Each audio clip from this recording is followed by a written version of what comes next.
Hello everyone and welcome to JDMC SPEAKS, a podcast series presented by Janki Devi Memorial College. Today we have a very special guest with us, our most beloved principal, Professor Swati. Thank you, ma'am, for joining us today. Thank you. And we really look forward to having this conversation with you and making this podcast really fruitful. Would you like to say anything before we proceed? Well, good morning, and first and foremost, congratulations to everyone at Janki Devi Memorial College for starting their podcast series. I'm really looking forward to hearing and listening to and watching all your podcasts. So, congratulations. Thank you, ma'am. And on behalf of the entire Students Union, the staff advisors, the staff members, and the students, we would like to thank you for always being a beacon of hope and inspiration for all of us, because I've always admired you from a distance, and whenever I'm performing on stage, I'm constantly looking at you because you have that charm and aura to inspire people around you. And I really thank you for that. Thank you. In this conversation, we are going to ask you a couple of questions that our students wanted to ask you. It's about your personal life, your childhood, and your professional life. So our first question is, could you tell us a little bit about your childhood and how you were as a child? The same energetic personality or, an introvert kid? No, I don't think I was ever introverted. I think I was always a very social person. I think the way I could describe myself in one word would be to use the word intense. I was an extremely intense child. I was intense about everything. I was intense about my friends, about my relationships with people. I was intense about the school I studied in and later the college I studied in. I was intense about all the activities I participated in. I was intense about the subjects I liked. So I will qualify my statement. I won't say that I was intense about my studies. No, I wasn't. It would be theatre studies. No, well, in school you don't have just theatre studies. Yes. But yes, there were my favourite subjects, and I was very intense about my favourite subjects, which included history, of course, English literature, political science, sociology, so the humanities. And strangely, I loved biology. And I think I loved biology because there was a lot of diagrams that one had to make. So I like that. I loved geography. So I had my favorite subjects and I was rather intense about those. No, I was never introverted and I was never bored. Nowadays I keep hearing from students that they are very bored, from children that they are very bored. I don't think I had the time to be bored. I was constantly participating in numerous activities, be it debate or drama, or in my days there was elocution, public speaking, a lot of theatre. I did a lot of theatre, of course. I would love to paint. I would love to sketch. So you're an all-rounder. I used to be known for, pasting the classroom walls with my sketches and my paintings, which were always on very high demand. I would like to write. Writing came very easily to me. So all our class plays and so on, very often I was asked to write class plays for the class, writing poetry. So I never had the time to be bored. And of course, I had a huge number of friends. The reason why I probably had a huge number of friends is because I am the youngest amongst my sisters. We are 4 sisters, and they are much older than me. Yeah. My elder sister is 11 years older than me. My second sister is 10 years older than me, and my third sister is 6 years older than me. So because of the age gap, probably they didn't have too much of time to listen to my prattling. Yes. So it was a natural kind of turning towards my classmates and friends in the colony, etc., where I lived. And because I lived in an army setup, my father was an army doctor. So we lived in large cantonments and, very large colonies. So I had a whole lot of friends. So weren't you the most pampered child since you were, No, my family didn't quite believe in pampering. But I will say that my father was more open to the things I said than he was perhaps to my sisters, in the sense that I could turn around and say, I want to go here, which my sisters wouldn't have dreamed of saying something like that, asserting something like that, I would. Or I could tell him that I want to take up this line of profession, and he would listen to it. Whereas my sisters were pretty much made to toe the line in terms of what he felt was best for them. But he was a very progressive man for his age and times, so no. But I wasn't really, I don't think I was pampered. I just wanted to add one more thing, because you asked me about what kind of a person I was as a child. So I wasn't always, I wasn't an introvert, but I used to brood quite a bit. Like I said, I was intense. So I was quite a brooder. I used to be very sensitive about things people said to me. I had a huge inferiority complex regarding my looks. You know, I thought I was the ugliest person that God ever, gave birth to upon earth. You're the most beautiful person. That's very kind of you to say that, but I didn't feel that when I was young. Yeah.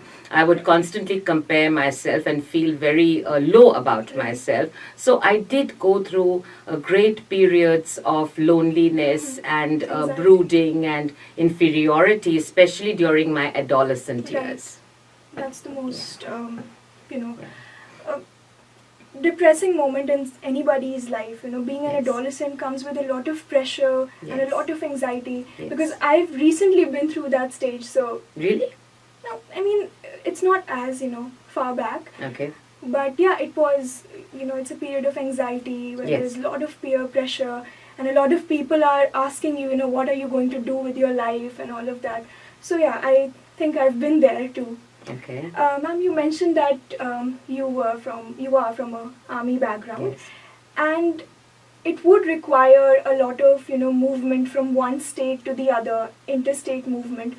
So do you think it impacted you in certain way? Did it help you in your communication skills, in the way you interact with people, or in your character development in general? Did it help you in any way? Yes.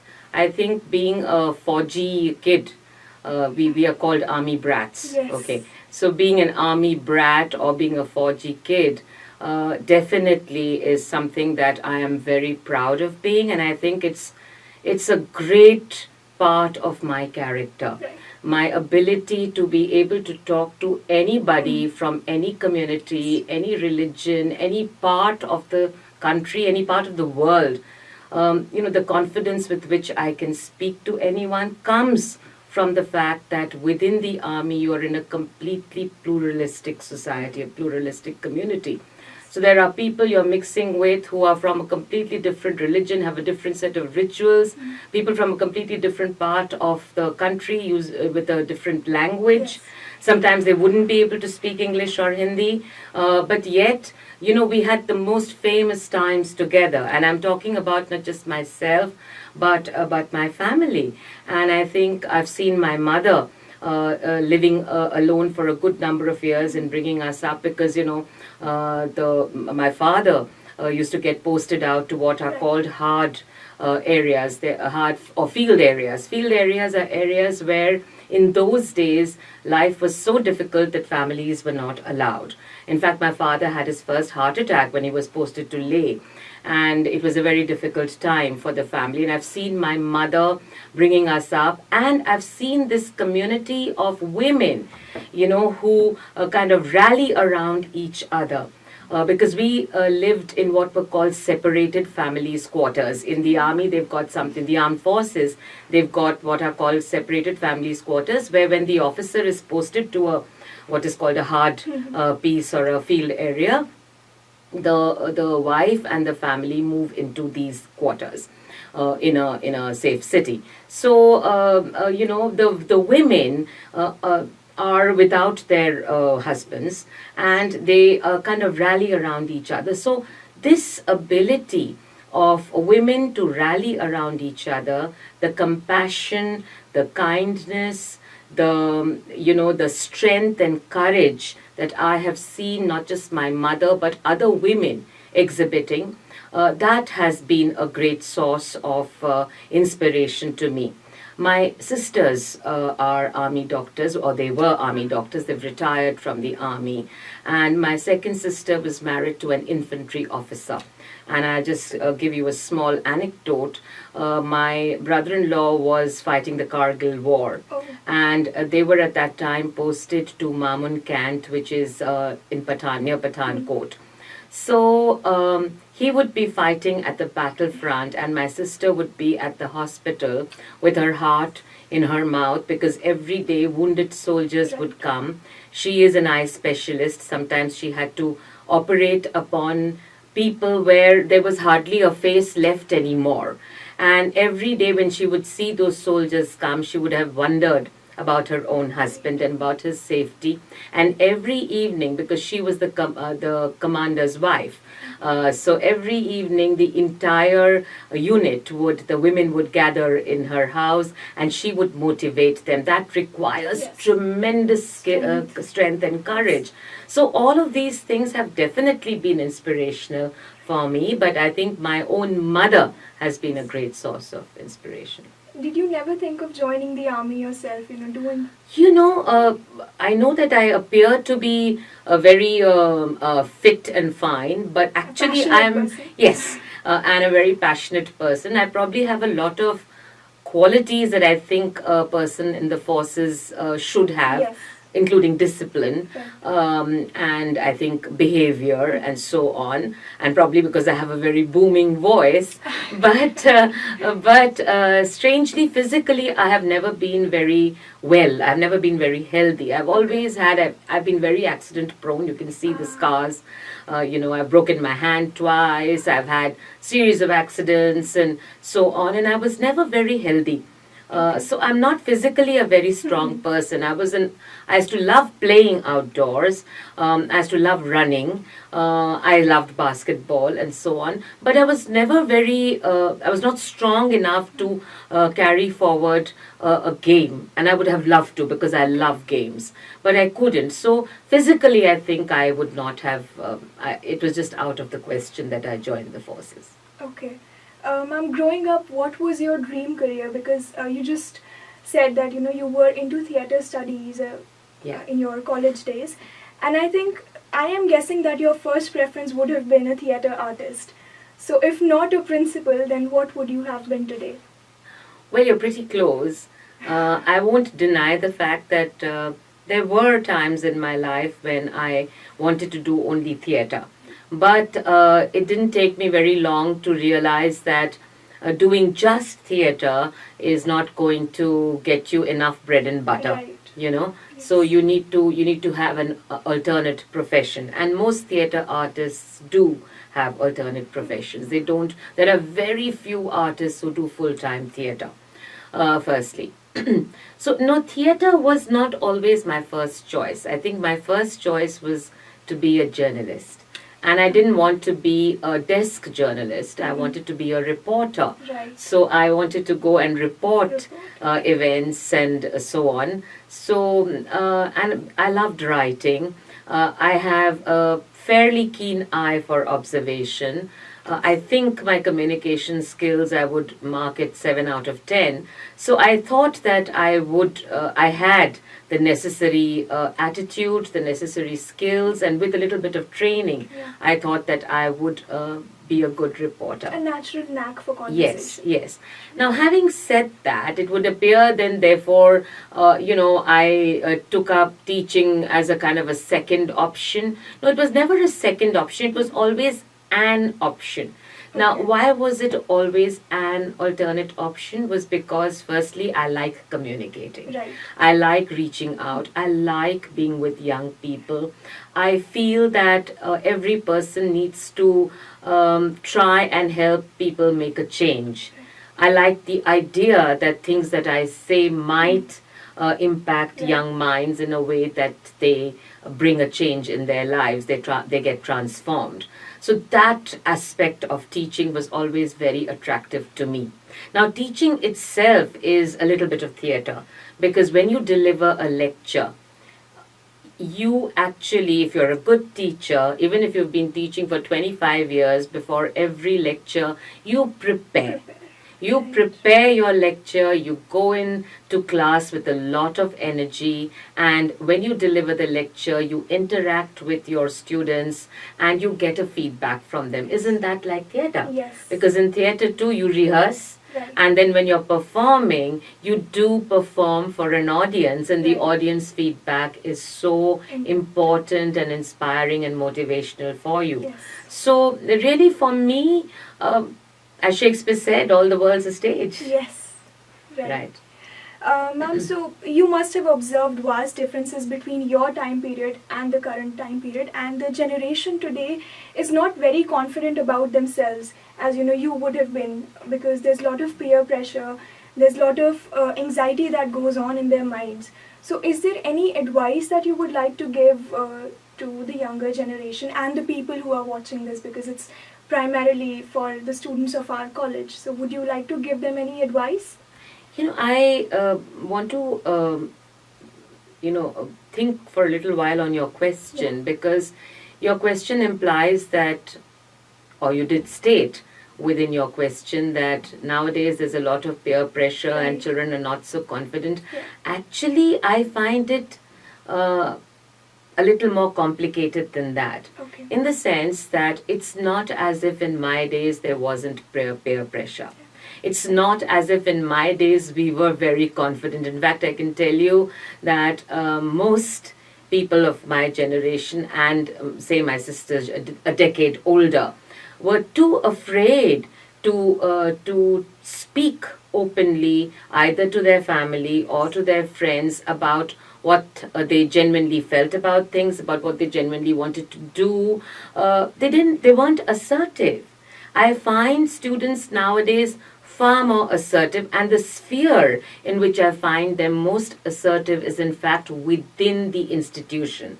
Now, within our educational institutions, we as students would never dream of speaking back to a teacher. Right. We would never dream of challenging a teacher. In the rare instance that a student did do that, she or he was literally, boycotted by the class, because it was like, oh, how could you do that? How could you speak to a teacher like that?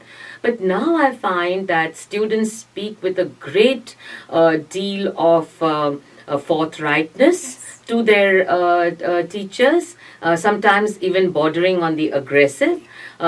Sometimes the traditional part of me kind of fears this. I wouldn't say fears is perhaps too strong a word, but is taken aback Right. at the immense openness with which students speak, and just sometimes I feel it borders even on insolence. Yes. So I feel that nowadays students really do not believe in those hierarchies the way we did. So I don't know whether that's good or bad, but everything has, there are two sides of a coin. So when it does border on insolence, when it does border on rudeness, there I would, of course, advise young Right. people that yes, we should not follow hierarchies. We should not have a hierarchical society. Teachers should be as open to listening to their students as young people should be open to talking to them. But there are still certain things called courtesy. Right. There are certain things called politeness, and it is a two-way process. I do feel that nowadays students have a greater sense of self-entitlement. Yes. There is a tendency to look upon teachers as paid servants, Right. as people who are being paid a salary, and therefore, It's it's their their duty duty to to- serve us Yes. any which way we want. This is a change which I am a little upset about, I would say, because I think a teacher is much more than a paid servant. Yes, she gets paid a salary, or he gets paid a salary, but I think that a teacher really has a huge role to play in shaping the personality of a child, in sometimes helping a child to make the right choices in life, whether it is personal or professional. Sometimes a teacher plays a much larger role than even one's own parents. Right. So my message to young people would be that, hey there, hold on. Don't think that your teachers are just paid servants. Yes, they do get paid a salary, but believe me, they do much more for you than the pennies that they Yes. get. They worry for you, and it is the most selfless service, because this is the one profession where you are happy to see your student go ahead of you. Right. Nothing fills you with greater pride than seeing a student who probably becomes the prime minister of the country, Right. or a general in the army, or the CEO of a company, earns much more than you, and has is much more prosperous than Right. you are. So that's a very big thing. So hey, don't cut us short, and we have your back. That is my message to young people. That And we have your back. We hope you will have yes. ours. And ma'am, I think social media has a lot of impact on young minds today. And back in those days, there was no social media, so people couldn't express themselves as they are Yes. doing right now. So, do you think social media is, in a way, a platform which could be good at times, but bad at times as well? You put it very succinctly, and I said a little while ago that that there are two sides of a coin. And yes, social media can be good in that it is one way of reaching out to a vast number of Yeah. people.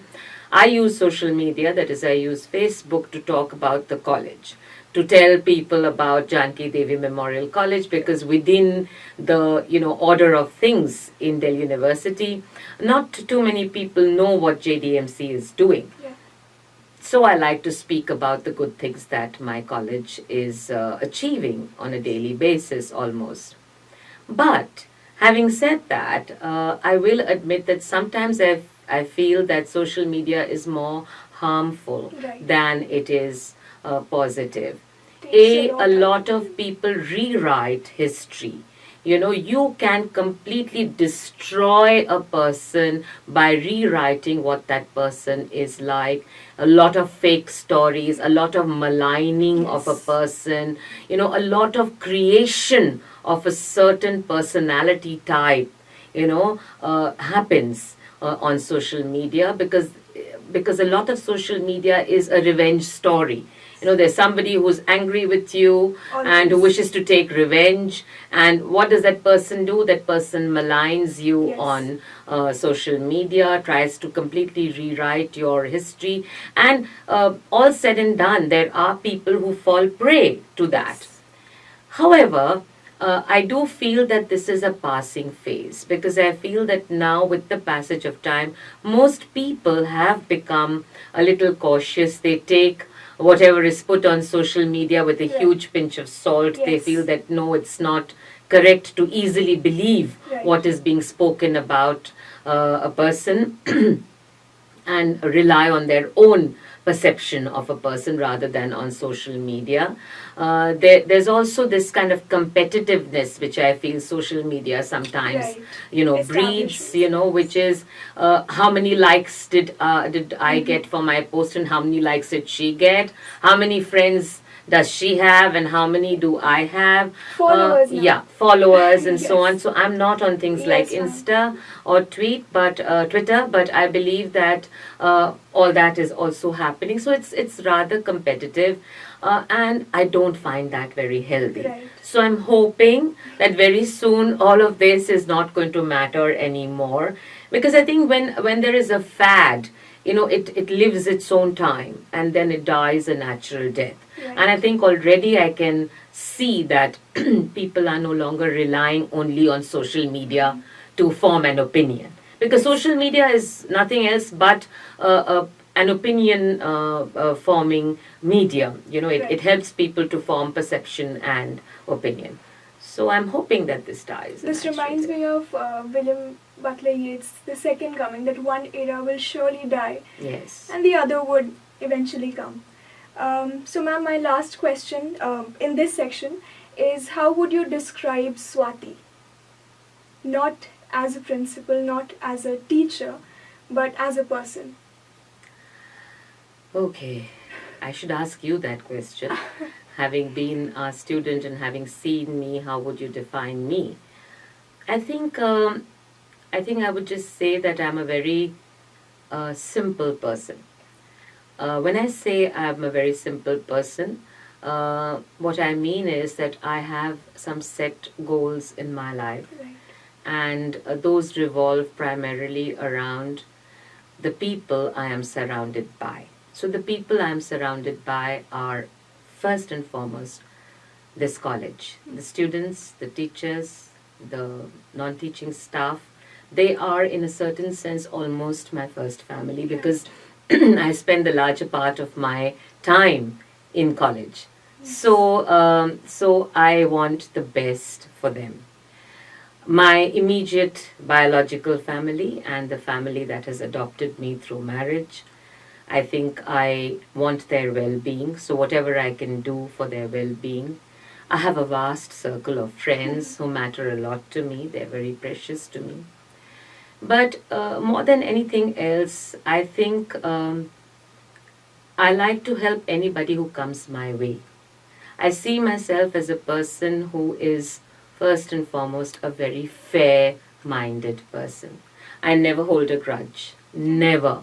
No matter how conflictual a relationship might have been, no matter how much I may have been subjected to dislike or hate or aggression or nastiness, I believe that I have never retaliated in kind. That's everything in your I personality. believe that I will, no matter what, do what I can to help anyone and everyone who comes my way. That's the way I see myself, and I do see myself as somebody who tries to bring a smile to other people's face, even while I'm wiping my own tears or even while wiping their tears. I try, and I want to be remembered like that. I don't want to be remembered as Principal Swati Pal or Swati Pal the professor. Right. Yes, it's important to me. I hope to be remembered as a good teacher. I hope the students I've taught can say, yes, we really enjoyed her classes. I love it when students get back to me and they tell me that, ma'am, we really miss your classes. They used to call my classes infotainment because they used to say we would get a lot Yes, of knowledge, but you would information. also make it very entertaining because I hate dull and boring Right. classes. So yes, that is important to me. But overall, I think I see myself and I would like to be remembered as a person who did, as a doer. Yes. Like you said, your classes are labeled as infotainment. I remember during our online lectures, you used to teach us our SEC lectures, and you always said, just open your cameras and speak. So you were the only professor who used to, make us open our cameras, and we used to look all shabby because, it's 9 a.m. in the morning. We've just woken up. So it was really, your classes were the most entertaining and informative, I would say. Right. So yeah, Thank that you. used to be a delight. And now we miss your lectures, being in the third year because you don't teach the Yes. third years. Yes. So it was really nice. This section, ma'am, about your personal life, we're almost done with it. Yeah. Moving on to questions related to your professional life. The first question is, your achievements are widely known in college and outside college, and you've been a Charles Wallace Scholar and also the first Asian awardee of the John McGraw Theatre Studies Scholarship from the University of Edinburgh. So would you like to take us through that journey and how did it evolve you into the person you are today? Okay, so I want to talk a little bit about my husband. I have been a very contented person. So I used to be quite content coming to college, preparing my lectures, taking a class, evaluating, handling a whole lot of extracurricular activities which I used to handle in college. And I used to often forget that being an academic is much more than just taking classes. Right. It is very important. It is your first duty because you owe so much to your students. You are because of your students. But the fact that you need to also, as an academic, constantly evolve constantly read and write, well, I would do that. But I wasn't very forthcoming in terms of taking it out of, say, a national seminar. I wouldn't do much more than that. Some of that perhaps came from my, and you will probably be surprised because most of you see me as this supremely confident person. Well, I have not always been confident. I did have my insecurities. I always felt I was not academically bright enough. I always felt that. So I was very lucky to be married to a man who believed that I was super bright.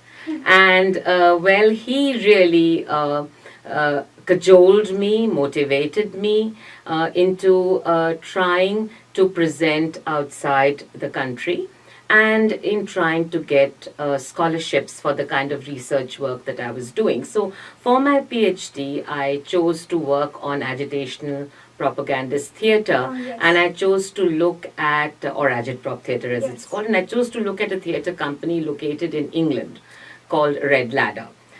So it was impossible to work on Red Ladder without going to England, because their plays are not all their plays are published, especially their early plays, the plays of the 60s and 70s. So I needed to go and access their archives. I also needed to access the archives of the British Theatre Museum and so on. Now, in my early days, the salary was so abysmally low that there was no question of, of financially being able to support myself to go abroad and do this kind of research. So I applied to the British Council. I heard about the Charles Wallace, and in fact, like I said, it was my husband who insisted that I should apply. And it was really smooth. I couldn't believe it because I just applied for a Charles Wallace Scholarship. I got 2 references. I gave my proposal, and the next thing I knew, not only was I given a Charles Wallace Scholarship, which gave me a certain amount of funding, but they also that also allowed me to present at an international conference at Oxford University. So that was really quite a dream come true because I always wanted to go to Oxford. So that was my first Charles Wallace Scholarship. And then when I started doing my PhD thesis work, there was a lot of research work that was still left to be done. Once again, I just took a chance and I said, let me try for another scholarship, through the Charles Wallace. Again, I tried, and again, it just happened magically. And then I got to know about what is called the summer school at Edinburgh University, and they asked if one was interested. So I thought that I should apply, but I wrote to them saying that I can't fund myself, so you would need to assist me. So when they looked at my work, my research work, they suggested to me that I should apply for the John McGrath Theatre Studies Scholarship. And of course, I had no hopes at all because it's a huge scholarship. It's named after a very famous theatre person called John McGrath, who established what was called the 7:84 Theatre Company in Edinburgh. It is an agitationalist propagandist theatre company, and it's still functioning. So I applied for it, and with the knowledge that I'm not going to make it. And then strangely, that also happened. And in fact, that was the time when the British Council, I'm forgetting whether it was the director, somebody called me up and said, we're not going to give you any more. You've taken too much from the British Council already. So I think it was just destiny. Sometimes I think I was just destined. But why I told you this entire story is to pass on a message to young people. Never believe that anything is impossible. Anything is possible. Never not try because you feel that you're not good enough. You may think you're not good enough, but you never know how things happen, how miracles, in my case I would call it miracles, but obviously there must have been something in my research work which would have been very important or significant to the people in England, and which gave me this opportunity. So I would say that individually, maybe I was not very strong enough initially, but after the first time that I got the Charles Wallace, I was a little stronger. With every step that I took forward, I became stronger as a person. My confidence level grew. But yes, I had my agents. So I had my husband, I had a very supportive PhD guide, supervisor, Professor G.J.V. Prasad from Jawaharlal Nehru University, who has immense faith in me, and I often ask him why. He keeps telling me that I underestimate myself. So all of these things did help. So, ma'am, I think after listening to this podcast, a lot of us would be applying for the scholarships at British Council. You must. Yes, ma'am. And it's a source of inspiration for all of us. Moving on, you said that you were interested in theatre studies in your college days, but I think most people would not consider it a mainstream, choice of subjects. Oh, no. Yes, ma'am. It's very disheartening because I myself am interested in theatre. But did you face any sort of criticism, or did your family did not support you when you wanted to do theatre? My theatre studies? Right. No, my family didn't interfere too much with regard to my choice of topic. They didn't do that. My husband did warn me that my topic wasn't, current enough, in that, as you rightly said, that theatre studies theatre actually has always been in the hierarchy of things. In literature has always been the lowermost rung. So it's always been given a very stepmotherly treatment. It's always been poetry, which has been considered the highest, and then of course novel and prose, and then finally theatre. But I always believed that I could only research over a period of time and write on something that I was passionate about. I can't imagine working on something because, a PhD research involves a certain period of time. You've got to look at that topic, work with that topic, work around that topic for a period of a minimum of 3 years. Now, 3 years is a long time. And if you're not happy with what you're working on, if you're not passionate about it, you are not going to be able to do a good job. There'll be no heart in your writing. I believe any writing which doesn't have a heart, which is cold, which is inert, is not successful. So, yes, I did face a lot of hurdles. Many people tried to persuade me to change my topic. They told me that I was good at poetry, so why don't I consider, researching around poetry. Or public speaking. No, you can't really research on that as a literature person, but I didn't consider that. But yes, there were people, I was very interested in children's literature. In fact, for a period of time, I actually took up children's, writings and so on. But then I went back to theatre. I worked on a proposal for children's writings for almost 6 months. I did a lot of work. And then I realized that no, my heart was not really in it, much as I loved children's literature. So I went back. I think it's fine because, for example, when I finished with my thesis and I was awarded my PhD degree, a year or two later, there was a publisher in Germany who found my thesis title on the JNU side and called up my PhD supervisor and asked for my email ID because he wanted to publish my thesis in the form of a book. And it is a book now. So, and the journey just continued. So I've never looked back. And, I think it's been fine for me. Yes, like I said, it was difficult. People don't really want to give much credence to you. Also because in my days in JNU, there wasn't a theatre studies department. The School of Arts and Aesthetics came up much later. So I did my PhD from the Center for Linguistics and English, as it was then called. So within English, when I was doing theatre, many people tried to dissuade me, but my guide, my PhD supervisor did not. He supported me all through. Right. Ma'am, you've been the principal of our college for the past 27 years. No, 7 years. 7 years and 20 years as a teacher. Yes. If I'm not mistaken. I've been in this college for the past 27 years and for the last 7 years as its principal. Okay. So, ma'am, have you observed any change in the past decades when you joined the institution? How the students were and how the students are now?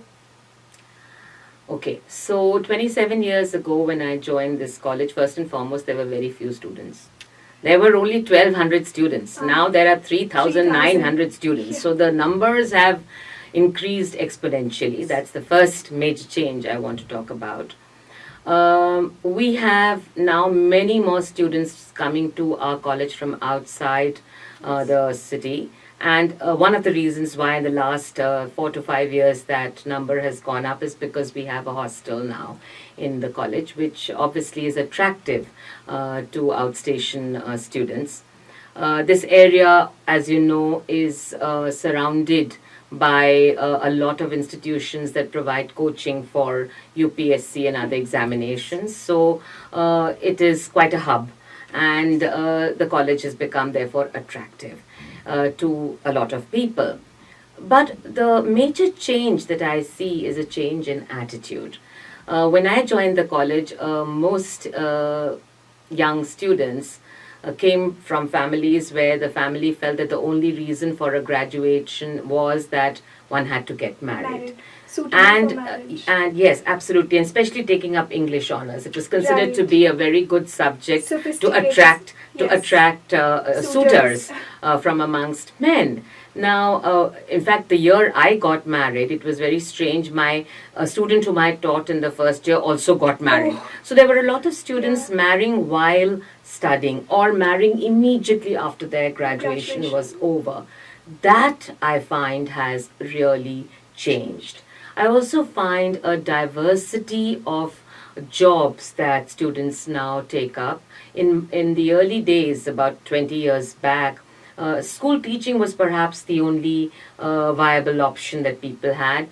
Very few students who thought of management, some students who thought of things like banking. But now we've got students joining the forces. So our NCC is doing extremely well, and the results of that are showing in the fact that more and more students are keen to join the forces, whether it is the police force or the armed forces, whatever. So they are keen to join the forces. We have students who are seriously taking on UPSC, and a student also became an IAS officer in recent years. And we have students going in for management, many more students going in for the corporate jobs that are on offer, including within college, the campus hiring that takes place. But the most significant change has been the progression towards higher studies. I find many more students now interested in pursuing an MA and even an MPhil and a PhD. And it's wonderful. Some of our students now have books to their name.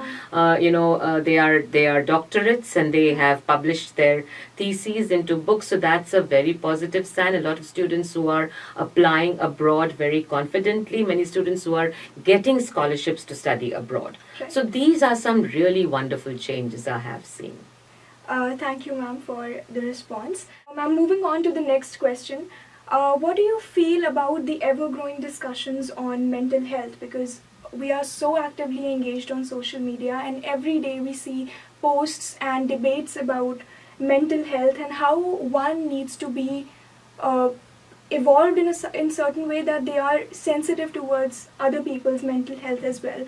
So, especially today's youth, we perceive self-esteem and inferiority and superiority complexes much more than, our previous generations. So, how has the journey been for you, and what has been your motto to a healthy mental health? Right. I think it's a very important question that you've asked me, and I really want to put forward my views on it. It's like this. In my childhood, and as I was growing up, most of us sorted ourselves out. Okay?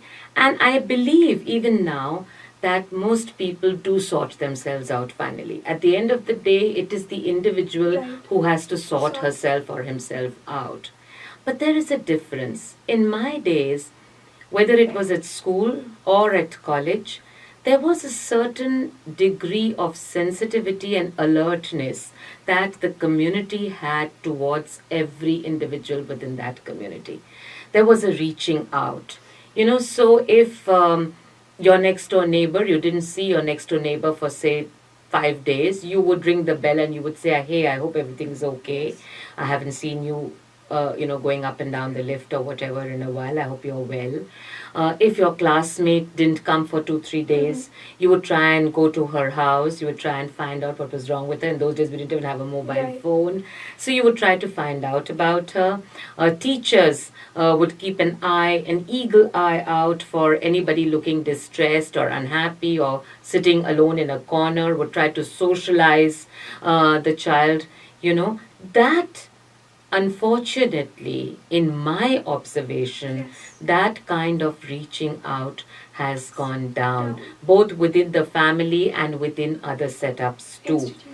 People seem to be vastly preoccupied either with their mobile phones or with other stuff happening around them, and they forget the girl next door, the classmate sitting next to you, even the teacher. Sometimes the teacher might need, a certain amount of, help from students, and students can be of great help to their teachers, believe it or not.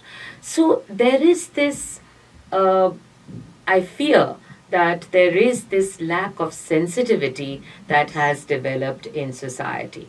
Having said that, what is interesting is that we now have many more professional agencies of help. So all institutions will try to provide, counseling services for their students.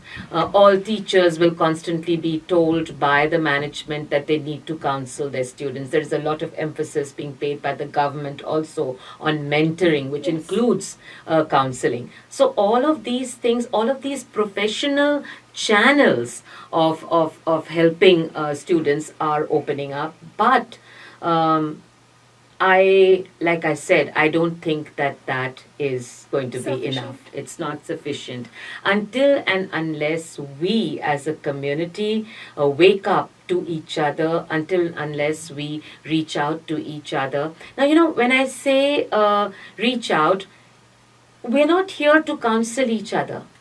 We are here to hold each other's hand. We are here to listen. We are here to convey empathy through our eyes, through our body language. People forget that. Very often people come to me and they tell me, for example, I don't know what to say to a person in grief. I don't know how to. You don't have to say anything at all. The person in grief wants to be heard. The person in grief wants a ear that is willing to listen to that grief being poured out. The person in grief wants her hand or his hand to be held tightly. The person in grief or pain or fear or insecurity wants eyes that will look at her not with avoidance. People tend to not meet your eyes, but will look at you with open eyes, will allow their eyes to fill up with tears to convey empathy.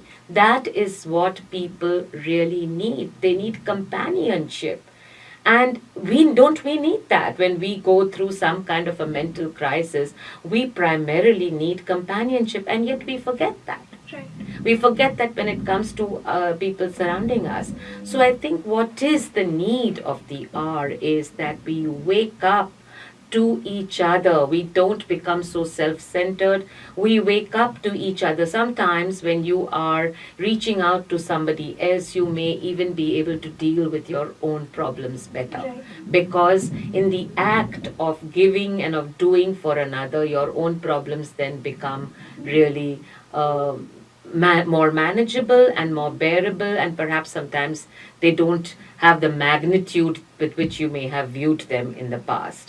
So this is something that I do want to tell young people, to be a little more sensitive, to be companions to each other, to build up communities with great bonding, with great sisterhood or brotherhood, whatever the case may be, to make people feel included. What happens with people suffering a mental crisis is that they fake it, because they fear that if they allow their mental problems or their grief to show, if they show a sad face, people will not want to include them. So what they do is they put up a mask and they smile it through, and then that grief, pain, insecurity, fear, whatever, keeps growing. I love It that. keeps bottling up within a person until one day it will either explode Yes. or it will impact that person. Right. So let us not force people to put masks. Let us be inclusive. The person who is saddest should be the person you should embrace most, not the person you should avoid. Yes. That is the message I did want to convey to young people. Yes, ma'am. And ma'am, in my opinion, I think in today's world, sensitization towards mental health has become more artificial. Yes. Because, we have counselors whom we pay, and Yes. then, we get a counseling. And then we have social media, people post about, their trauma or their depression. And we see the comment section is filled with, such Advice. advice. And the WhatsApp forwards that you Right. get, I keep telling everybody that if the world could follow all these forwards, the world Right. would be a wonderful place to live And in. now it's called the WhatsApp University. Okay. Precisely for that reason. Right, right. So do you think we can change that artificial behavior in some way? Of course, there involves an art of conversation and being with the person in person. But apart from that, what do you think we as individuals and as a youth can do towards this, artificial sense of I think I've already spoken about that. That we need to throw off this mantle. We need to throw off this. That it needs. Everybody will tell you, why don't you see a counselor? right. Why don't you see? But they will not say, look, I'm with you. Yes. Why don't you talk to me? I don't know if I'll be able to find a solution to your problem, but I'm willing to listen to you. Why do people immediately point us to a counselor? Right. Why do people immediately, point us to some healing books and so on? It's because I sometimes feel it's because people don't want to make time. Yes. You need to make time for each other. We are very miserly about the time that we give to each other. Yes. So that is the change that needs to be made. We need to make time for each other. We need to be empathetic towards each other. So you young people can work towards that. Yes, ma'am. We will. I would like to end this session with one last question. Our society is a male-dominated one, and in most spheres of life, be it political, economic, or social, men are given precedence over women. And like you said, that teaching was the only job for women back in those days. And even now, when you go to some remote areas, people think that a woman could do what a woman can only do is teach, whether to teach students or to teach their younger ones. And this is also a significant change that we have seen in our society at present. So the perspective is changing. Could you reflect upon your journey, your insight into the light of this statement, and how do you perceive this sudden change? I would not call it sudden, but it's still a gradual change. People are accepting women as not just breeders of the family or somebody who would take the family forward, but as someone who is capable of doing so much more. And us being women, we know the kind of hardships we go through every day. But there's still a slight change in the perspective of people. Do you think that there is? This question always unnerves me. It unnerves me because I feel that when I speak, I need to speak in a very responsible way. Right. All of us are located within a certain social context, right? So I feel that my own social context is one of privilege. I come from a very privileged background. It's a middle class family that I have belonged to, but I've never been, stopped from education. I've never faced any resistance to pursuing higher studies or pursuing a career of my own choice and so on. When it came to teaching, of course, none at all. I might have faced some resistance had I said I want to become an actor. I don't know. I didn't take it on, but I may have.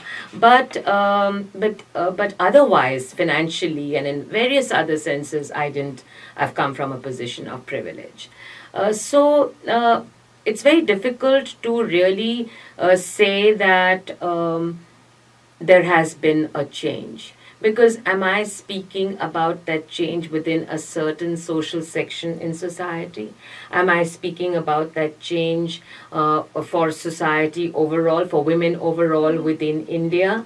One would need to be very careful. I think one really needs to be very careful which section of society we are referring to. I would say that yes, because of, again, primarily because of social media, because of the kind of efforts on the part of various, people, society, non-governmental organizations, education, and so on.